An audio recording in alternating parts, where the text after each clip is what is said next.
මහන්සියෙන් හම්බ කරලා සැබෑ කරගත්තු හීනයක් Tamanගේම අවසාන ගමනට පාර කපයි කියලා ඔහු හීනකින්වත් හිතන්න නැතුව ඇතේ.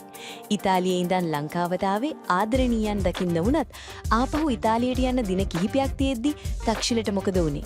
පැල්මඩ්ඩුල්ලම හඬවපු ඒ අවාසනාවන්ත කතාව මෙන්න. මියගොස් ඇත්තේ ඉතාලියේ මොඩේනාහි රැකියාවක නිරතව සිටි 27 හැවිරිදි තක්ෂිල මනුජිට් නැමැති තරුණයෙක්. ඉතාලියේ ඉන්න කාලේ ඔහු දැකපු ලොකුම හීනයක් තමයි ඩුකාටි 899 වර්ගයේ සුපිරි යතුරු පඩයක් හිමි කර ගැනීම. රෑ දවල් නොබලා වැඩ කරලා දැඩි කැපවීමෙන් ඔහු ඒ හීනය සැබෑ කරගත්තා. නිවාඩුවට ලංකාවට එද්දි තමන් ආසම යතුරු පදයක් ලංකාවට ගෙන්න ගන්න ඔහු අමතක කළේ නැහැ. දෛවීය සරදම කියන්නේ මේකටයි. මීට දින කිහිපයකට කලින් ඒ කියන්නේ මැයි 7 වෙනිදා තක්ෂිල තමන්ගේ ප්‍රොෆයිල් පින්තූරයේ විදිහට දැම්මේ මේ යතුරු පදියත් එක්ක ගත්තු ලස්සන පින්තූරයක්. හැබැයි ඔහු එදා ආසාවෙන් දාපු ඒ පින්තූරේම අද ඔහුගේ මරණ දැන්වීමට පාවිච්චි කරන්න වෙයි කියලා කවුරුත් හිතුවේ නැහැ.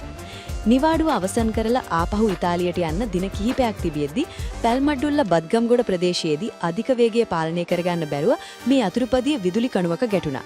බරපතල තුවාල ලැබූ තක්ෂිල එම ස්ථානයේදීම අවසන් හුස්ම හෙළුවා. සමාජ මාධ්‍ය පුරා ඔහුගේ මිතුරන් තබන සටහන් ඕනම කෙනෙකුගේ පපුව හොස් ගාලා යනවා. උඹ ඕක ගන්න සෑහෙන්න මහන්සි වුණා බං. දැන් බයික් එකක් නැහැ, උඹත් නැහැ කියමින් මිතුරන් වැළපෙනවා. සැබෑ කරගත්තු හීනයක් මාරේෙක් වෙලා මේ වටිනා තරුණ ජීවිතේ උදුරා ගැනීම මුළු පැල්මඩ්ඩුල්ලම ශෝකයට පත් කරලා තියෙනවා.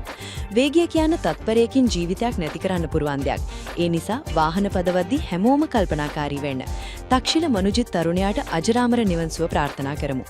මෙවැනි තොරතුරු සඳහා අපව සබ්ස්ක්‍රයිබ් කරන්න.